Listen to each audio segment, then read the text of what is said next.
Test, test, test, testing, 1, 2, 3, yada yada yada. So it'll be Easy E, give me that beat.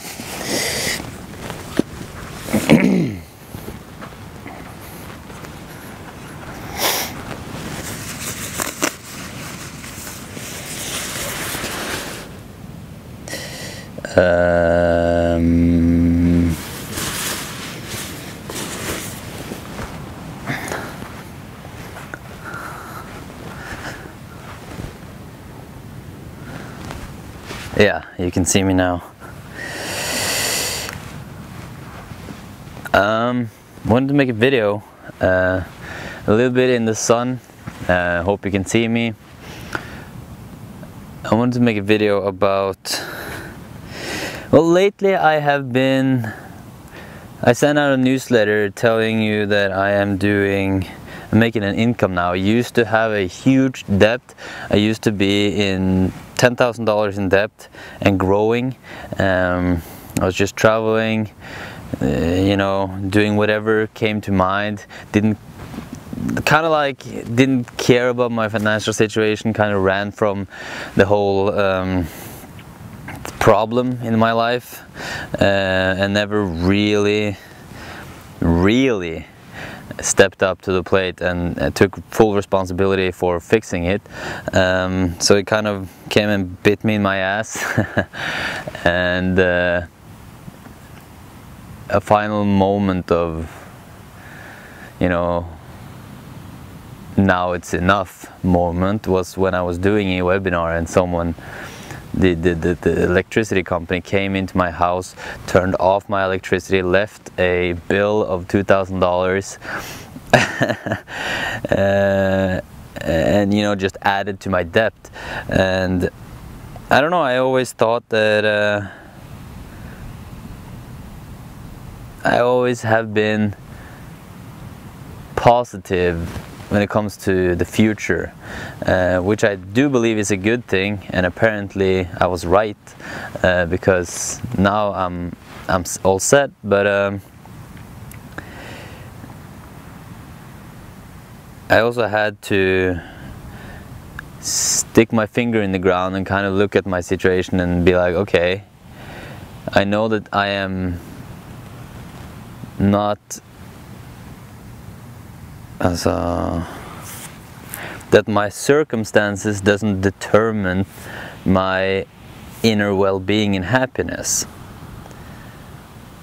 but at the same time it's super inconvenient to always have to focus on making sure that I will get the next meal. So that became my, instead of playing the big game of creating positive ripples in this world, I had to play the game of making sure that I was fed. I was literally that broke. So yeah, I had to, you know, that just me being broke all the time, combined with I have this big heart wanting everyone to who I worked with to all share finances and working space and living space, and just being that having that mentality of sharing everything, which I do believe in my heart.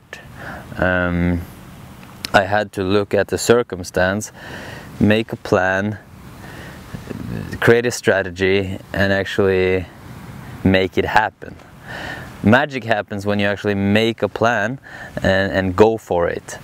So that's what I had to do when it comes to my finances. I had to, okay, Morten, you know, stop living in this bubble of love, pretending everything is fine when you're actually financially struggling. Use your inner resilience, your guiding compass, you know, common knowledge, I guess, and step up. You know, like part of fulfilling your potential is not just being able to have a good time all the time, but also being able to not have a good time and being fine with that, you know, diving into that disciplined mental attitude and struggle, like actually actively step into the struggle and stay there until you kind of reach your goals, and then build situational confidence on that. And so that's what I did. I let go of my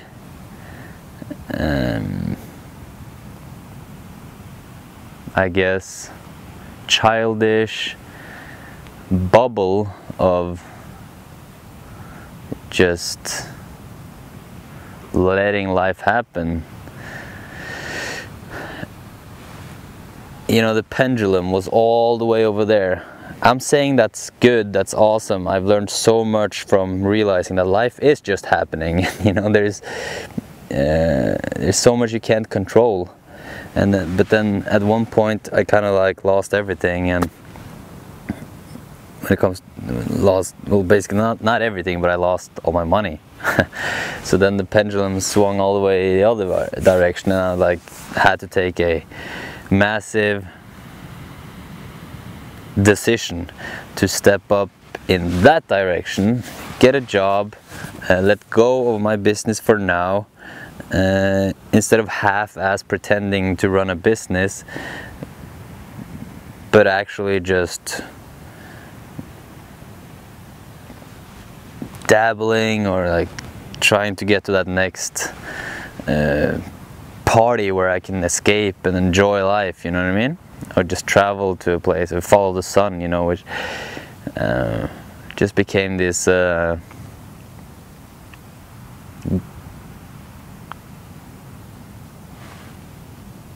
rootless person, you know what I mean?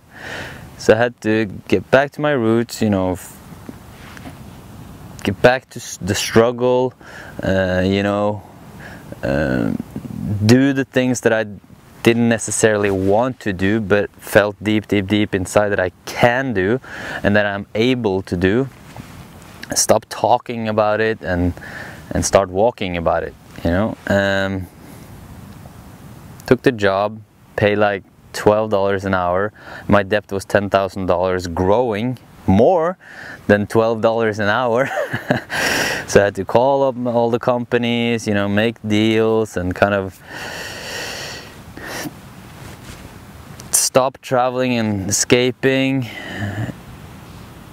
Misunderstand me correctly, traveling is not escaping, but my type of traveling at that time was escaping, I guess. So took the job, worked there one brick at a time, 1 hour at a time, $1 at a time, just focused on staying there. And I did suffer, like my foot was hurting, I have this thing, and my you know, my just, it was cold being in Norway. I didn't like it, but I tried to focus on what I did like about it and continuously have the end goal in mind. You know, I had an exit strategy from the first day I took the job, because I know in my heart what I want to do. I want to inspire a world. That's what I want to do. I really do. I want to inspire people to see that within themselves you have infinite potential. But in order to reach out, you know, there's money is a good tool to have influence, I guess. So I took a job, worked there for a year, and finally had paid down my debt. I kind of like went from 10,000 in debt all the way down to 0, and as soon as I got to 0, I'm like, okay, I'm ready to travel again. Life gave me an opportunity at that moment. My friend called me and said that he wants me to work in a company as a coach. I couldn't say no, you know. I had to at least check it out. So I did. 3 interviews later, all of a sudden I quadrupled my income and work as a coach, actually as a freelance for this company, which is, you know, great. It's a great place, it's noble work, we're actually helping people, and I'm feeling a sense of purpose again. Although I still have my core vision in mind, I could see that this unexpected opportunity could be a step in my, you know, highway to heaven.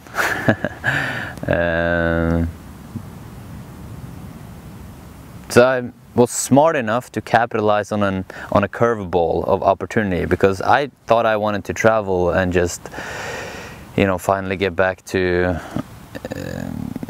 living as this nomad, I guess. Then got this curveball opportunity of stay, just like be patient, you know, stay in a little bit more, and you have a great opportunity here. You can actually build some capital. You might be able to invest that capital in your future projects, and etc., etc. So I took the job. So the last 10 months I've been working as a coach, as a freelance coach, helping people get jobs, believing in themselves, and yeah, you know, making good money, while having the focus on my big vision.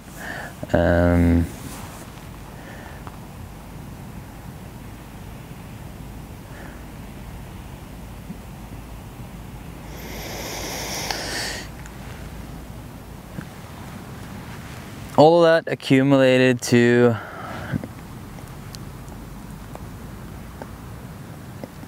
living a calm life in Norway, a routine-based life, and I kind of slowly but surely could see that this is going in the right direction. And when I told my boss that I am now ready to quit, it was a completely different experience than when I quit that first job, because it was not me just like finally, it was more like I'm finally ready. I'm ready to go out there in the world and create from a space of grounding and confidence, and on a whole different level.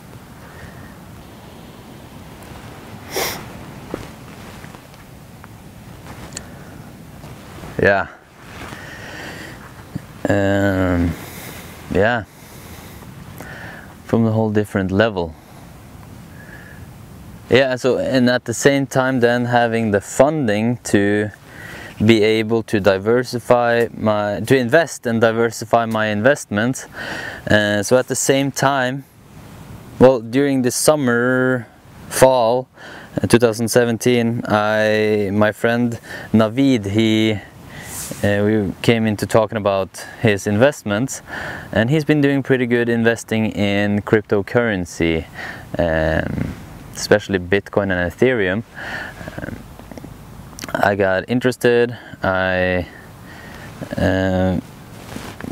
started asking him a lot of questions. He's like, "Yeah, I've been making bank on this for months, you know, and I've been telling you guys, but you haven't really listened."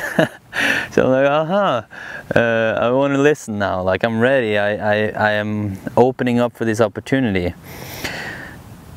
Long story short, I realized what Bitcoin and Ethereum actually is and what technology it's based on, and my eyes open. Like, I'm really seeing what blockchain technology is, while at the same time realizing that not only can this technology solve so many problems in this world, it can also solve my financial it can give me a financial tool that I've never been able to have before, in order to create those positive ripples in this world that I am ambitionate about, that I have a goal to do. I'll tell you more about my ambitions for sure, but for now I want to talk about cryptocurrency and blockchain, and why I think a lot of people are waiting on the outside, looking at this whole trend that's just popped up in people's consciousness the last couple of months. Most people automatically react with what's the word? Rejection, I guess. Not necessarily rejection, but critical, skeptical, which I respect and I understand. Although that was the same kind of skepsis and critical thinking I had towards the curveball of opportunity that came to me as the coaching job I just told you about. So I'm here to testify and tell you, and for hopefully inspire you to open up a bit more when it comes to cryptocurrency and blockchain technology, to try and give you a perspective. Bitcoin, Ethereum, you know, Dash, Ripple, all of those different kind of cryptocurrencies is a peer-to-peer technology or transaction system that kind of removes the third party out of the picture, which means that you and me can trade just like we did when we lived in villages, or you know, in the like thousands of years ago. We started trading a chicken for a goat, you know what I mean? Like trading value. So I want you to look at it as a much broader perspective. Don't you agree with me that it is a better way to trade if I can trade with you with no third party? Why, you know what I mean? Like, why should anyone else have a cut of our trade, right? So that's essentially, in a nutshell, what's happening with cryptocurrency. We have the ability to share value between us, just like cash, you know? Only it's online, it's digital. And yes, that can be, you know, another, I guess, objection or reason for waiting or being skeptical. It's that it's online and digital. But then I would advise you to actually learn about the technology and see why it is really just a better technology than the old monetary system. It's the future. So whether you realize that now or a year from now, it's the future. So I don't know if that's even remotely persuasive, but I do encourage you to put some of your assets, if you have a monthly salary, put 10 or 30% or into whatever you, a good way to get a better picture of this is to invest some of your money in it. Because when you do, you invest, just like if you invest in a workshop or a retreat, you invest your money, your time and energy, you're gonna listen a little bit closer, you know what I mean?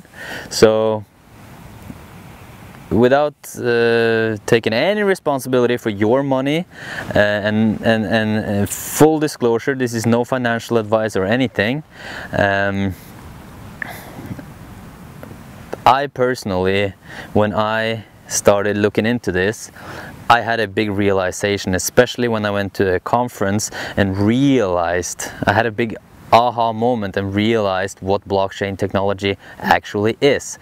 It's kind of like decentralized system where everyone has to contribute for the system to work.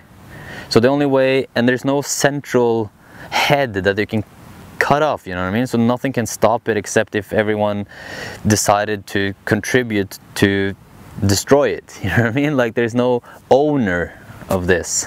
That's why it has this exponential growth. And when it comes to exponential growth, you cannot see it when it just goes from point 1 to point 2, you know what I mean? But when it starts to accumulate to 1, 2, 4, 8, 16, 32, 64, 128, you know, you start see, that's what you start seeing right now. It's been around for years. It's been around since 2009, but the mainstream general media and people haven't caught up to it until right now.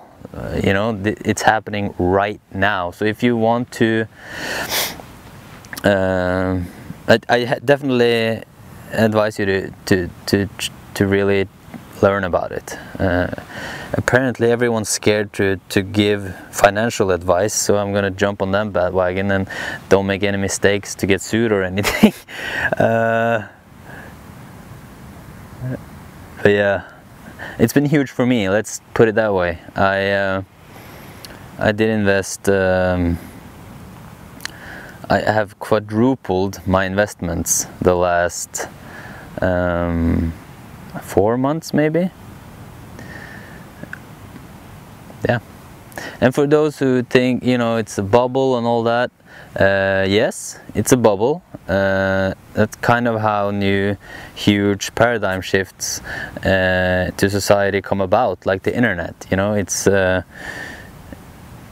popularity growth in itself kind of raised the value. So if you were around in 1999 and you bought a domain or 10 domains, those domains there were so few domains that those domains would get traffic, and it was easy to get on top of Google, you know what I mean, because there were so few. So but at the same time, we're so early right now that just the popularity growth in itself is will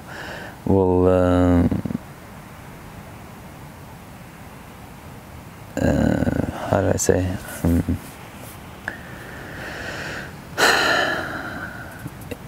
yeah, we're early you are an early adapter if you get in now.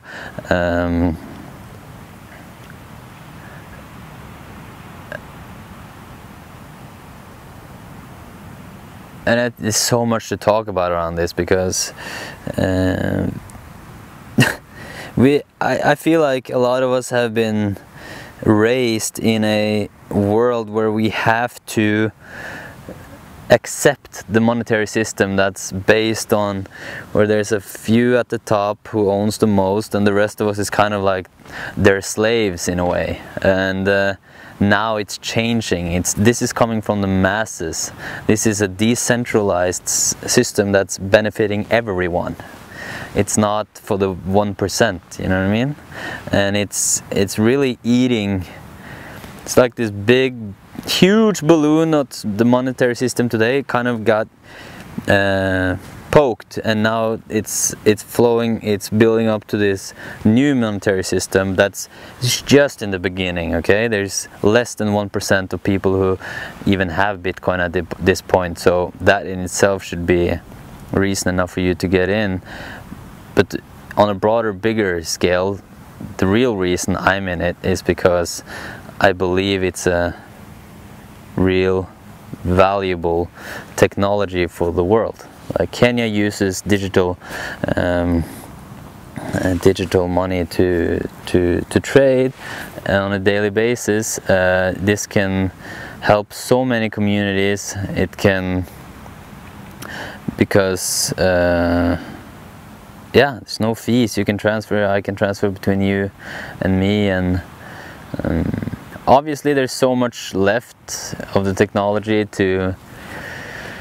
for it to be adopted by the entire world. It will definitely take years. I don't know how long, but this is early stage, and you're lucky if you watch this video and if you have any money, then you know, get some Bitcoin. Just do it, and then you can, whether or not you believe in Bitcoin, you can always transfer that to other cryptocurrencies. I'll definitely be talking more about this.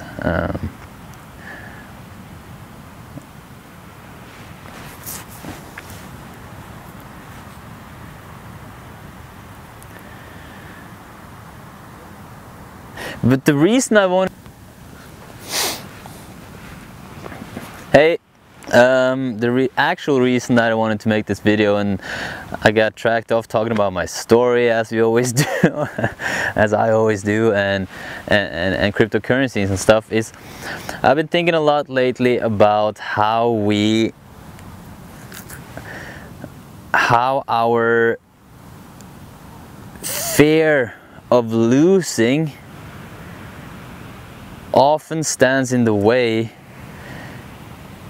for our ability to capitalize on opportunity to win. Make sense? Like, this goes with so many things. I personally, I am in an open relationship, and a lot of people ask me about it, like, wow, how you do that? And deep inside I actually want to do that too, but I'm scared. And that's one example of people that we tend to be more afraid of the downside than we're excited about the upside. For me personally, the reason I have achieved a very early success and in many different areas is because I have been fortunate enough to surround myself with mentors and people who have made me understand the value of looking at the positive aspect. You know, it's not positive thinking, it's just we are not living with tigers and lions anymore. We don't have to be afraid of the world. You're fine, you're good, you're not going to be, but we, you know, killed most likely today, you know, but we have this reptilian brain who's constantly looking for danger all the time. So when we hear about some new opportunity that's way too good to be true, like the job opportunity that I got or the investment opportunity in cryptocurrency, we tend to go, this is dangerous. There has to be a flaw, there has to be something dangerous, you know, and that's how I think but it's a dying mentality, but our brain is lacking after the technology is going so fast, and how we've been able to create a society that's safe, you know, usually, and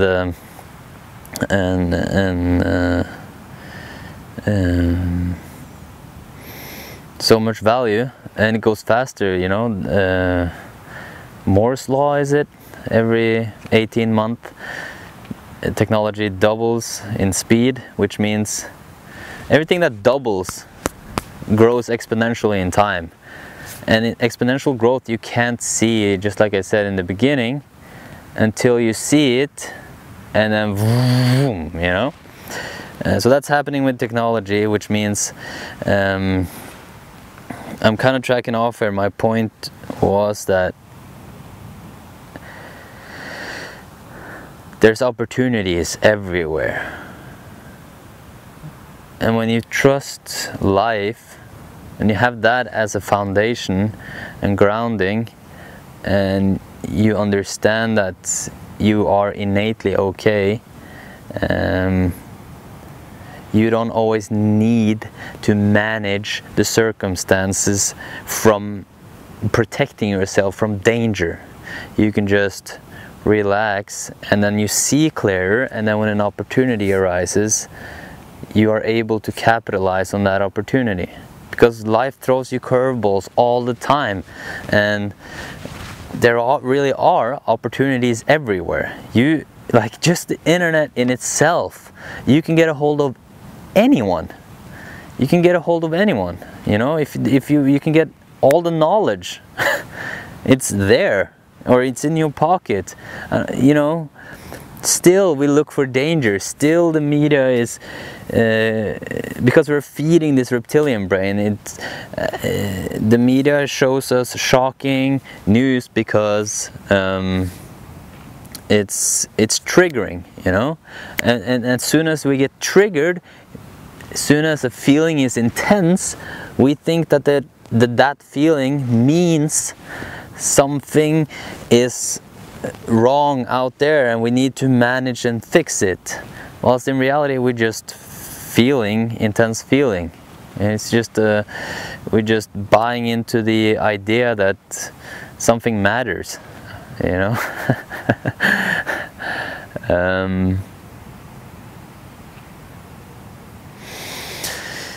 So I guess what I want to say is that you're fine. You really are. You are beautiful. You are okay. But we do identify ourselves a lot of time with this small mind. With this, we take stuff personally, right? We look at something out there and we take it personally, and all of a sudden we got to carry it around.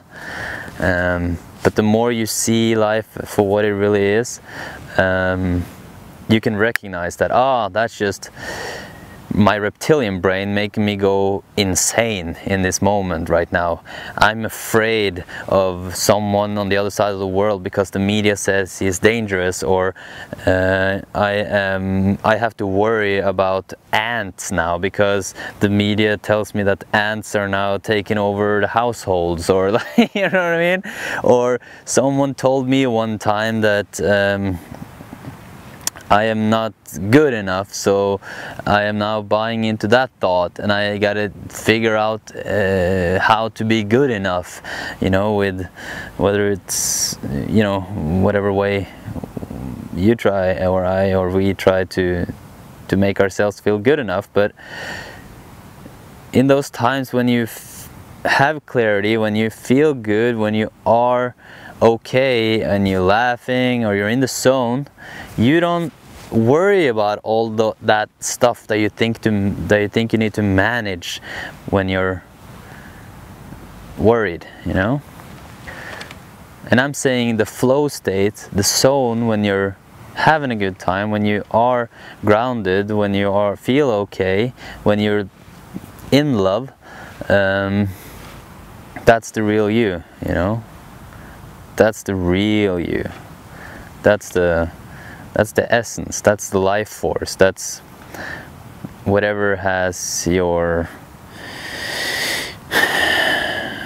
head come up with ideas before you had them, you know what I mean? When we're busy kind of narrowing our focus into some kind of problem, we become really good at solving problems, which can be useful in some cases, but it's not useful when you're suffering, right? So if you constantly believe that a tiger is after you, you're gonna constantly be worried and tense and suffering, right? Well, when you realize that you're okay no matter what, and I do mean no matter what, even though you die, you will be okay. That sounds like bogus, but it's really what I know it in my heart.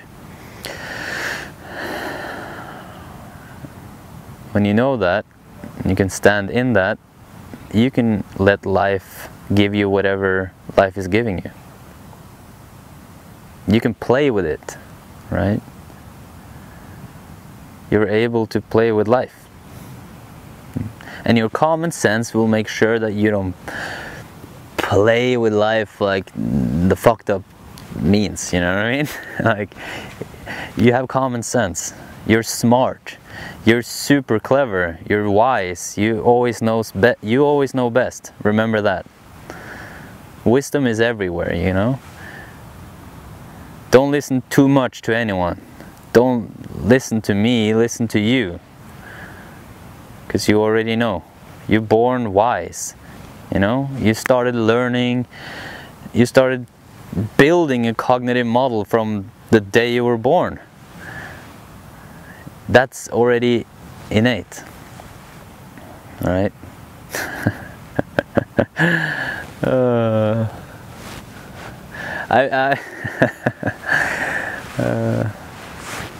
It's good. I know that I want to share, and I know that it's been a while since I've been talking like this in front of camera or on stage or whatever,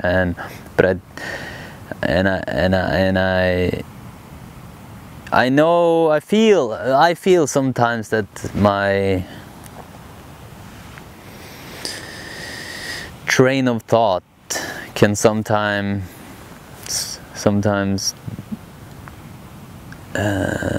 jump tracks, but I hope that you're following and see the correlation between, you know, the story of the jobs I had, and now that the rest of the story. See, that's there I go again. See, I lose track, and anyways, the rest of the story with the job is that I quit my job from a place of feeling ready to go out on my own. Instead of running, I felt like I'm stepping into something new, a new chapter, right? It's a difference. It was inspired action instead of fearful action, which is the theme of this video, I guess. And then my boss said, you know what? I have had that feeling, you were gonna say that. I still look at you as an asset, and how about we keep the contract and then you can come back here and work whenever you want, because I look at you as an asset. And I was like, wow. Talk about love. Talk about amazing result of capitalizing on that curveball opportunity, you know?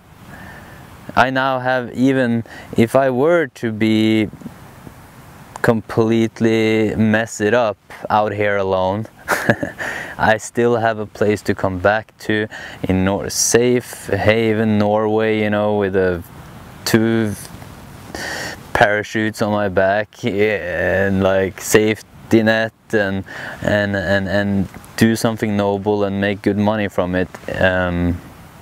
So that was kind of like the good ending. That kind of proves the point that inspired capitalization of opportunity works better than running away from fear. Your actions will give you better results when you act on love rather than fear. Kapon kap, namaste, asante sana, tusen takk, muchas gracias, obrigado.